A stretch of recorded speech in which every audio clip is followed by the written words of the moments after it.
அனைவருக்கும் வணக்கம். நான் தமிழரசி பாலமுருகன். இந்த பதிவில் நம்ம பார்க்க போறது வரக்கூடிய திங்கட்கிழமை 29/6/2026 அன்று வரக்கூடிய ஆனி மாதத்தோட பௌர்ணமி திதி. இந்த பௌர்ணமி திங்கட்கிழமை வந்தாலே அது ஒரு தனி சிறப்பு தான். ஏன்னு கேட்டிங்கன்னா, திங்கட்கிழமை அப்படிங்கிறது சந்திரனுக்கு உரிய ஒரு நாள், சிவபெருமானை வழிபடக்கூடிய ஒரு நாள், சோமவாரம் என்று நாம் அழைப்போம். அதில் பௌர்ணமி வந்திருப்பது நமக்கெல்லாம் கிடைத்திருக்கக்கூடிய ஒரு நல்ல வாய்ப்பு. பௌர்ணமியில நிலவு தன்னுடைய முழு ஒளியோடு முழு பிரகாசத்தோடு வானத்துல ஒளி வீசி கொண்டிருக்கும். ஸோ அந்த நாளில் நம்ம என்ன விஷயங்கள் எல்லாம் செய்யணும் அப்படிங்கிறத நம்ம ஒவ்வொரு மாதமும் நம்முடைய சேனலில் பல பதிவுகளாக அமாவாசை மற்றும் பௌர்ணமி இந்த 2 நாட்களிலும் நான் தொடர்ந்து உங்ககிட்ட கொடுத்துக்கிட்டு தான் இருக்கிறேன். ஏன்னா நம்ம சொல்லக்கூடிய சில பொருட்கள் சில பேர்கிட்ட இருக்கும், சில பேர்கிட்ட இருக்காது. ஸோ சில பேருக்கு சில விஷயங்களை நம்ம இதை கட்டாயம் செய்யணும் அப்படிங்கிறத அவங்களுடைய உள்ளுணர்வு சொல்லும். சில பேருக்கு இது நம்மளுக்கு செட் ஆகாது அப்படின்னு தோணும். ஸோ உங்களுக்கு எது ஒத்து வருதோ, உங்களுக்கு எது செய்யணும்னு தோணுதோ நீங்கள் அதை மட்டும் அன்றைய தினம் செய்து பயனடையலாம். நாம் செய்யக்கூடிய சின்ன சின்ன விஷயங்களோட பலன் எல்லாம் முழுமையாக ஒன்று சேர்ந்து ஒரு நாள் இல்லை ஒரு நாள் நமக்கு எல்லாம் நல்லதே நடக்கும். அதனால் கமெண்ட் செக்ஷனில் எல்லாருமே நல்லதே நடக்கும் அப்படிங்கிறத ஆணித்தரமாக நம்பி டைப் பண்ணுங்க.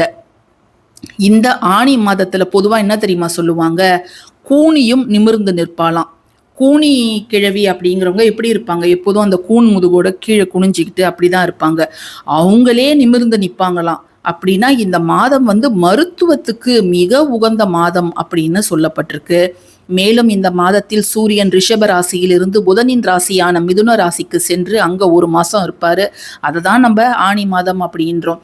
பொதுவாகவே பௌர்ணமி போன்ற தினங்கள்ல நம்முடைய எண்ண அலைகள் ரொம்ப கொஞ்சம் ஆக்ரோஷமாக இருக்கும்.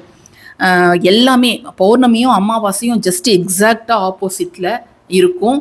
அமாவாசையில் கொஞ்சம் எல்லாம் என்ன சொல்லுவாங்கன்னா அவங்க மூடு அப்படியே மாறிடும். பட் ஆனால் பௌர்ணமியில் அது எழுச்சி நிலையில் இருக்கும். கடலில் இருக்கக்கூடிய அலைகளும் சரி, நம்முடைய எண்ண ஓட்டமும் சரி, நம்முடைய உடம்பில் இருக்கக்கூடிய இரத்த ஓட்டமும் சரி, எல்லாமே கொஞ்சம் அளவுக்கு அதிகமானதாக தான் இருக்கும். அதனால தான் நம்முடைய மனதை இறை வழிபாடு பக்கம் திரும்பி அன்றைய தினம் நீங்கள் கிரிவலம் போங்க, சித்தர் சமாதிக்கு போயிட்டு அங்கெல்லாம் நீங்க உட்காந்து தியானம் பண்ணுங்க. உங்களுடைய உடம்புல அந்த நில ஒளி பட்டாலே ஒரு புத்துணர்ச்சி அப்படிங்கிறது ஏற்படும். எத்தனை பேர் எதுக்கெடுத்தாலும் பயம், எதுக்கெடுத்தாலும் சந்தேகம், இன்னும் சொல்ல போனா எதுக்கெடுத்தாலும் பதட்டம். ஒரு சின்ன விஷயம்தான் இருக்கும், அதை கேட்டாலே உடம்புலாம் அப்படியே வேர்த்துடும். இன்னும் சில பேருக்கு குழப்பம், மன தெளிவு அப்படிங்கிறதே இல்லை. எந்த நேரத்துல எதை செய்யணும், எதை ஃபர்ஸ்ட் செய்யணும், இந்த மாதிரி ஒரு பிரச்சனை வந்தால் அதை எப்படி டீல் பண்ணணும் அப்படிங்கிற ஒரு மனத்தெளிவே அவங்களுக்கு இருக்காது, தைரியம் இருக்காது. அப்படிப்பட்டவர்கள் நிலவு வழிபாடு, சந்திரனோட அருள் அவர்களுக்கு பரிபூர்ணமாக வேணும். ஸோ இப்படிப்பட்டவர்களும் சரி, அல்லது படிப்புல சில பசங்க கொஞ்சம் மந்தமா இருப்பாங்க, அதாவது மறந்து போயிடுவாங்க. சில பேர்லாம் ஒரு தடவை சொன்னா கற்பூரம் மாதிரி பிடிச்சிப்பாங்க. சில பசங்களுக்கு நம்ம 4-5 தடவை சொன்னாதான் ஸ்லோ லேர்னர்ஸா இருப்பாங்க. ஏன்னா அவங்கெல்லாம் இந்த மாதிரி கிரிவலம் போறது, மலை கோவிலை சுற்றி வருவது, திருவண்ணாமலைக்கு தான் போகணும் அப்படின்னு கிடையாது. உங்க ஊருக்கு பக்கத்துல ஏதாவது மலை கோயில் இருந்துச்சுன்னா நீங்க அந்த மலை கோயிலை சுற்றி வருவது அப்படிங்கிறது ரொம்ப ரொம்ப நல்லது.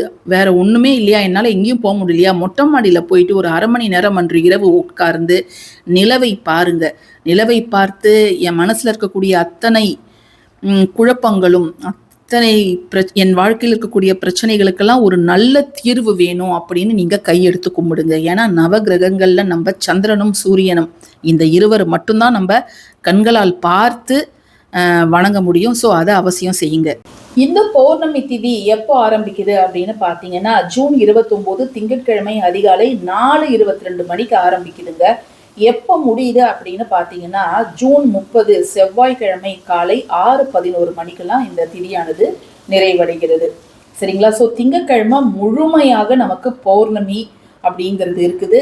ஸோ இந்த ஒரு தீபத்தை, அதாவது நிலைவாசல் தீபத்தை நீங்கள் திங்கட்கிழமை மாலை நேரத்தில் 6 மணிக்கு மேலே உங்கள் நிலைவாசலில் அவசியம் ஏற்றுங்க. இப்போ கிரிவலம் தொடங்கக்கூடிய நேரம், முடியக்கூடிய நேரம், அதையும் நம்ம பார்த்துடலாங்க. தொடங்குற நேரம் பார்த்தீங்கன்னா ஜூன் 29 திங்கட்கிழமை காலை 5:57 மணிக்கு கிரிவலம் தொடங்குகிறதுங்க. முடியிற நேரம் பார்த்தீங்கன்னா நம்ம செவ்வாய்க்கிழமை காலை 6 மணி வரைக்கும் இருக்குது. ஸோ நம்ம அதுக்குள்ளே போயிட்டு வந்துடலாம். நான் ஏன் வந்து நிலைவாசல் தீபத்தை மாலை ஒரு 6 மணிக்கு மேலே ஏற்றுங்க அப்படின்னா, சில நாட்களில் பௌர்ணமி திதி முடிஞ்சிடும். ஆனால் திங்கட்கிழமை வந்து முழுவதுமாக இரவு முழுக்க பௌர்ணமி திதி இருக்குதுங்க.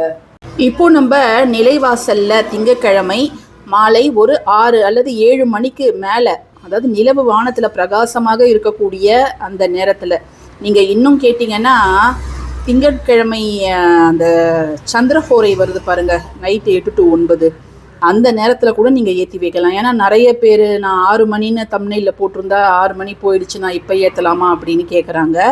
நீங்கள் தாராளமாக அப்போ கூட ஏற்றலாம். இப்போ பார்த்தீங்கன்னா என்ன ஒரு முக்கியமான பொருள் அப்படின்னு தான் நம்ம பார்க்க போகிறோம். இது இந்த பௌர்ணமிக்கு மட்டும் கிடையாதுங்க, எல்லா பௌர்ணமிக்குமே உங்களுடைய நிலைவாசலில் இதை நீங்கள் பயன்படுத்தலாம். இது என்ன அப்படின்னு பார்த்தீங்கன்னா சந்தனம். ஸோ சந்தனம் வந்து சந்திரனுக்கு உரிய ஒரு பொருள். எப்படி வந்து நிலாவை பார்த்தா அந்த குளுமை அமைதி அப்படிலாம் கிடைக்குதோ அதே போலவே தான் சந்தனமும். ஸோ நம்ம நிலைவாசலில் ஜஸ்ட்டு வந்து சந்தனத்தை நல்லா ரவுண்டாக இப்படி தேய்ச்சிட்டு, ஏதாவது ஒரு பக்கம் ரைட்டோ லெஃப்ட்டோ நல்லா சந்தனத்தை தேய்ச்சிட்டு இதில் பொட்டு வச்சு, நீங்கள் இதெல்லாம் கூட நீங்கள் சந்தனத்தால் பொட்டு வைக்கலாம். நான் இன்னும் அதெல்லாம் வைக்கலை, ஜஸ்ட் டெமோக்காக நான் இங்கே மட்டும் பண்ணி காமிக்கிறேன். சந்தனத்தை வச்சுட்டு நீங்கள் வந்து அதில் குங்குமமும் வச்சுடுங்க. அதன் மேலே நம்ம விளக்கேற்றுறது நல்லது. சரிங்களா? சந்திரனுடைய உகந்த பொருள்கள் நம்ம பயன்படுத்துவதன் மூலம் அவரோட அருள் நமக்கு கிடைக்கும். எப்படி சுக்கிரனோட அருள் கிடைக்கணும்னா சுக்கிரன் இருக்கக்கூடிய பொருள்லாம் நம்ம பயன்படுத்துகிறோம். அதே போலவே தான் சந்திரனுக்கு இந்த சந்தனம் அப்படிங்கிறது ரொம்ப உகந்தது. அதே போல் வெள்ளியும் உகந்தது. முத்து அதுவும் வந்து சந்திரனுக்கு உரிய ஒரு பொருள் தான். இப்போ நம்ம பச்சரிசி, வெள்ளை நிற மலர்கள், வெள்ளை அல்லி அப்படிங்கிறது உகந்தது.